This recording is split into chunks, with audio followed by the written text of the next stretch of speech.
Alright, welcome to another video from Agricultural Insights. As always, I'm your host, Chris Stelzer, and the subject of today's video is this. A lot of you people out there from all over the world have been asking me about how to fence small acreages and do this high-density rotational grazing, mob grazing, whatever you want to call it, stuff. And the good news is it's easy. And I'm going to show you how to do that. Now, I'm not going to actually go out in the field and show you because it would be hard for you to grasp that concept. So, I've got my handy little whiteboard here. Let's assume that we're in a helicopter just looking down on your piece of land. And let's say this piece of land is 20 acres, okay?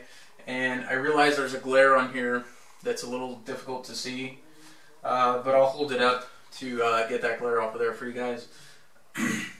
So, if you can't see already, this grouping here, this little green area, is trees right here. Let's say that's a group of trees on your property. Okay? Now, we need to fence this, and it's 20 acres and it has that group of trees. Okay? And then, let's actually take our blue marker and I will put in 2 water points. Okay? This could be a pond, this could be a creek, this could be tanks, you could have water lines with hoses, it can be anything. Excuse me, but for simplicity's sake, let's just say we have one water source right there, it's a pond, and we have another water source down here, and this is a little dot. I'll make it a little bigger so you can see it. This is a little dot, this is a water tank that you use. So you have 2 different water sources of 2 different sizes on this property. Okay? Now, you might be asking yourself, okay, well, how the heck am I going to rotationally graze these goats, sheep, cattle, whatever it may be, when I only have these 2 water sources and these trees to worry about? Well, it's easy. Let's talk about the trees first. Depending on what your goals are, you might want to get rid of these trees or you might want to leave them there. If you're interested in protecting the trees, only let your livestock in there occasionally. So, what I would recommend, instead of permanently fencing this area, is to just take a piece of poly wire, polybriad, and some posts, and just fence around that area. You don't even need to energize it once your livestock are trained. Okay? But we can talk about ways to energize it, which is really easy to do. So the trees are out of the way. Now we have these 2 water sources to worry about, okay? You have 20 acres, you're trying to fence it. So, let's say your gate is up here in the upper left-hand corner. You have a gate here, okay? Got a gate right here. And that's how these animals get into this pasture, is in this gate, okay? So, you're going to need to fence off an area where your livestock can graze and they still have access to water. So what we're going to do is we're going to take 1 poly wire from our perimeter fencing up top and run it all the way down the length to the very bottom down here. Okay? So the simplest way to do this, you guessed it, is to just run a line straight down from one side or the other. Easy, right? However, you might want to have your livestock packed a little more tightly than this. Okay? If you have 20 acres, this is maybe about 1/4 of that 20 acres, okay? So you'll want to go a little bit tighter. So this is 5-acre piece. What you can do is let your animals into the gate from the top here, have them come down. Once they're all in this area down here, where I drew that red circle, you can run a piece of poly wire across there, okay? Now, so that means you'll need 1 reel with poly wire or poly braid on it to go down here, then you'll need another reel to come across here. Alright? Let's say your animals stay in there for 2 days or a day. You're ready to move to the next. You just go across again.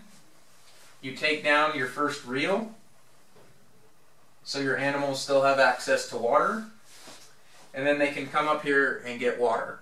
Now, what you can do is you can just leave this reel up and let them come back to the area that they had grazed previously. Or if you don't want to, if you do not want them in there, let's say because it rained and you're in an area with clay soils and you do not want them in there ruining that area, you just get yourself another poly wire, polybriad, go down there so they have access to the water. The following day, on day 3, you can just take that down, give them access up here, and then they can walk back to water. Simple as that. On the following day, day 4, what you can do is just reel this up a little bit right here. So now your livestock can go out of this area into the new area, right? That's that big old red arrow I just drew.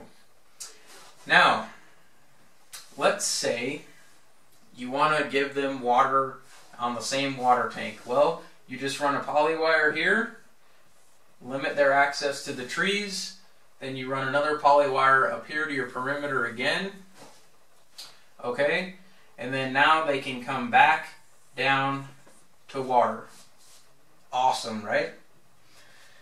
Day 5, let's say you want to move them this way. So you just unreel that poly braid or poly wire again. You move your cattle over as well again. Once they're in there, you reel this poly wire back up, and then hey, what do you know? You got your pond over here that you can fence off. Okay, so you can run one poly wire down here, let's say, and then you can actually run a poly wire around this pond, and then you leave a little bit open. Okay, so you leave a little section open here, and I'll get out of the way in a second so you can see that. It's kind of that purple area. You put the your portable step-in post into the water about 2 feet. You put your poly wire on there, and you just keep going. And then you can come out and go right up. And then this is your day 5 grazing area. Easy as that. The next day, you want to move them here. You just unreel this poly wire, let them in here, give them access to the pond. You can even reel that back up. Okay, so you guys can kind of see where I'm going. You just make it work with the poly wire. Let's see. Another cool technique you can do is if you're on a small acreage and you have a small number of animals, because you're just getting started out, there's a lot of reasons to limit the number of livestock you have in your first few years. Let's say you want to get some animal impact, and I don't care if it's with goats, sheep, elephants, whatever. What you can do at night or in the evening, you know, let's say you go out there, it's summer, springtime, you go out there at 6 or 7 o'clock. You can do it at 5 o'clock if you want. You can do it at 8 o'clock, whatever you want to do. You can create an inclusion zone. And let's say you have 3 miniature Jersey cows that you're milking, or 3 miniature Holsteins or something like that. Let's say they're in this paddock right here, the one I just described and set up. What you can do is walk those Jersey, little Jersey cows over into this corner, and you can create a very small and tight area for them to spend the night in. That will concentrate their urine, their manure, and their impact, okay? So their saliva, their hoof action, them laying down, them getting up, everything, okay? Whatever you consider to be animal impact, which is a lot of the things I just listed, okay? So what you do is create an inclusion zone, and you just leave them there overnight. It takes 1 reel of polywire. They'll be perfectly happy. They don't need water overnight. I want to stress that. They do not need water overnight, okay? First thing in the morning, however, you better let them out and let them go drink, okay? So, first thing in the morning, you just take your poly wire down, and your Jersey cows come out, right? They can come out and come drink water. Now, let's say the next day, you take this wire up a little bit, you reel it up, you let your Jersey, little miniature Jerseys, come into this paddock, and you create, let's say you want to get them a little tighter that day. So you create a smaller area, that rectangular shape, okay? The following day, you can do another inclusion zone down here. And it doesn't have to be in the corner. You could do an inclusion zone right here, okay? So, you have many options for inclusion zones. That's a way to increase your animal impact in certain areas. It's a way for you to get some experience, and it's a way to manage your small acreage in a sustainable manner when you're starting out and you're just starting to learn this stuff. Because it would probably be a disaster if you went in immediately and just started high density grazing if you don't have much experience. You got to gradually build up to that. And doing these inclusion zones is one way. Tightening up your cattle, your livestock down here with a paddock that's about a third or half the size, another great way. But remember, you have to observe your animals, okay? You have to listen to what they're telling you by their body language, the pH of their urine, and how the grass looks, and if they're happy, and they're full, and they're content, okay? So, you want to continue? You know, you can just create paddocks in any imaginable way possible, okay? So, for you folks with a smaller acreage, that's how you do it. In your mind, you have that this is 20 acres. Now imagine in your mind that this is 10,000 acres. It's the same principle, okay?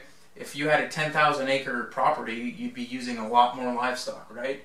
But the principles are the same, okay? So for you folks out there that were curious about learning how to fence small acreages, it's as easy as that. And if you haven't seen my other videos, I've done video reviews of reels and polywire and polybraid, and you'll understand a lot better if you watch those videos first and then come back and watch this video again, what I'm talking about when I'm talking about reeling up wires and taking down wires and things like that.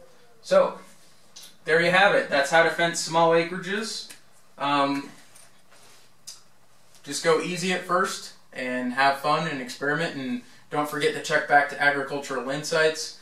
You can email me anytime with questions. My email address is chris@agriculturalinsights.com.